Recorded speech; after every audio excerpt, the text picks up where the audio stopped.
He who defends everything defends nothing.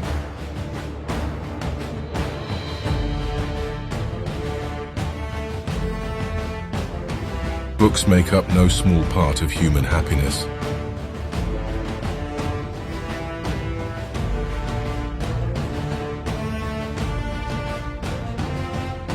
The greatest and noblest pleasure which men can have in this world is to discover new truths, and the next is to shake off old prejudices.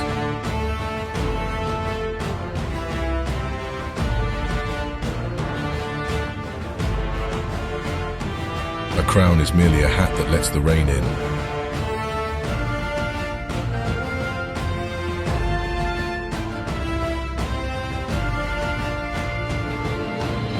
What if Machiavel himself could see the new shape of the body politic of Europe, including the many large princes who appear now in the world that were not there then?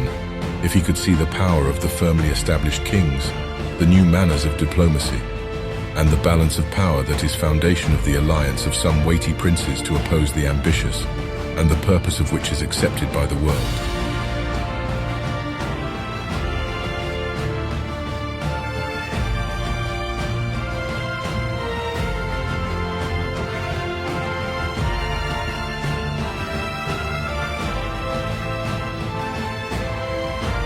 Nowadays, it is seen as a shame to marry a girl who is a mother, who has never been married. I want to get rid of that prejudice.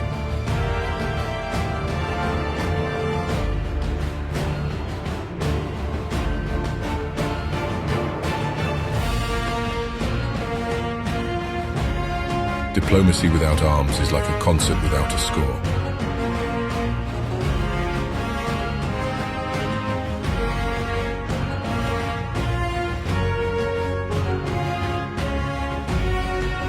The more I see of men, the better I like my dog.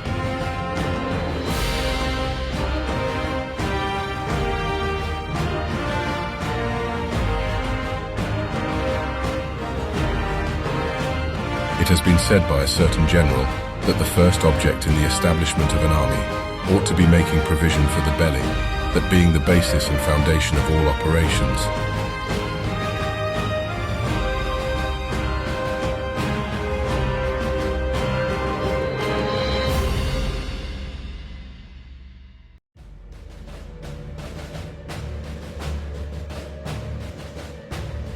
He who cannot stand misfortune does not deserve good fortune.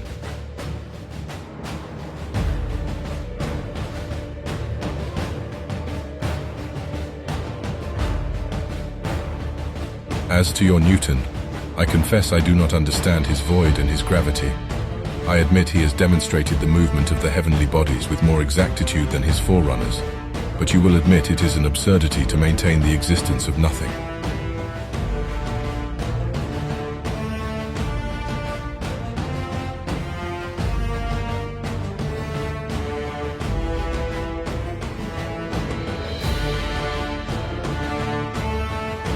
We are made for action, and activity is the sovereign remedy for all physical ills.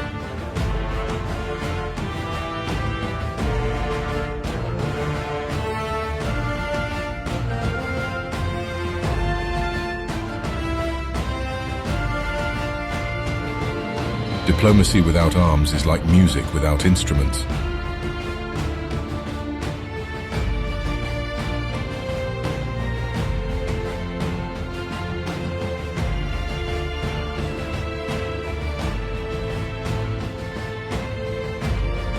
A prince is only the first servant of the state, who is obliged to act with probity and prudence. As the sovereign is properly the head of a family of citizens, the father of his people, he ought on all occasions to be the last refuge of the unfortunate.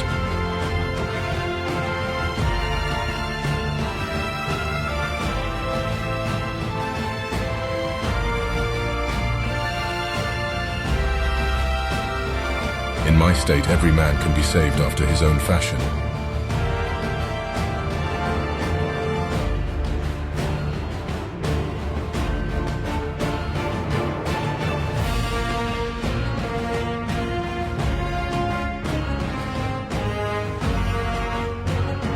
The floods which devastate regions, the fire of the lightning which reduces cities to ashes, the poison of the plague which afflicts provinces, are not as disastrous in the world as the dangerous morals and unrestrained passions of the kings.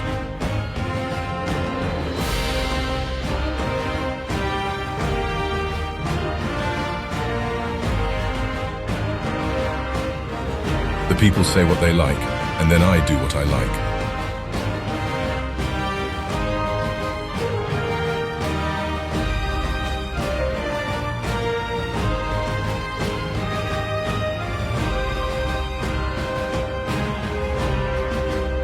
A private individual who has the misfortune to have been born with this lust for power is more miserable than mad.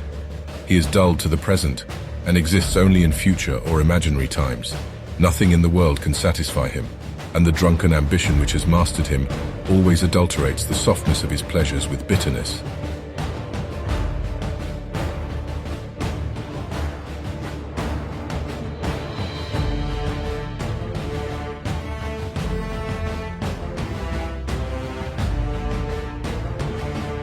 If I wished to punish a province, I would have it governed by philosophers.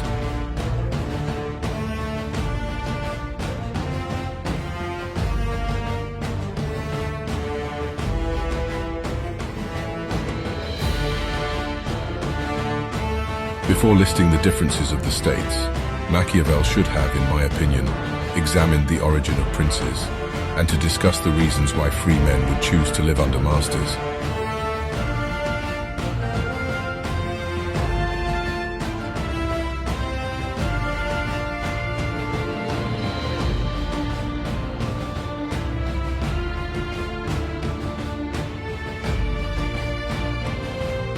It is enough, this malicious man tells us, to extinguish the line of the defeated prince. Can one read this without quivering in horror and indignation?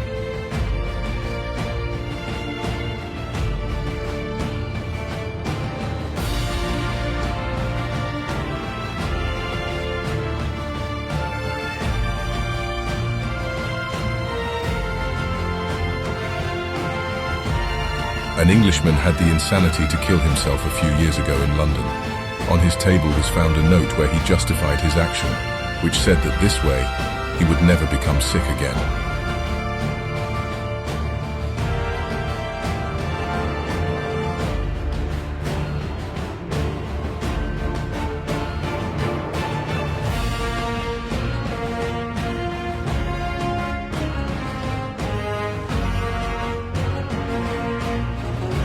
Just as people are born, live a time and die by diseases or old age, in the same way republics are formed, flower a few centuries, and perish finally by the audacity of a citizen or by the weapons of their enemies. All has their period. All empires and largest monarchies even have only so much time. The republics feel continually that this time will arrive, and they look at any too powerful family as the carriers of a disease which will give them the blow of death.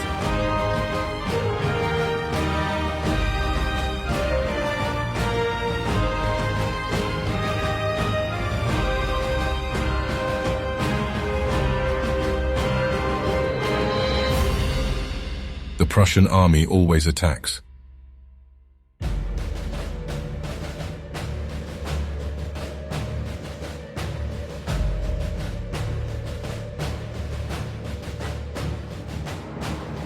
If the troops are ordered by loose and timid heads, it will become the prey of its enemies. And if they have as the head of their soldiers men that are vigorous and bold, these same men, after having been vital in the war, will be dangerous in peace.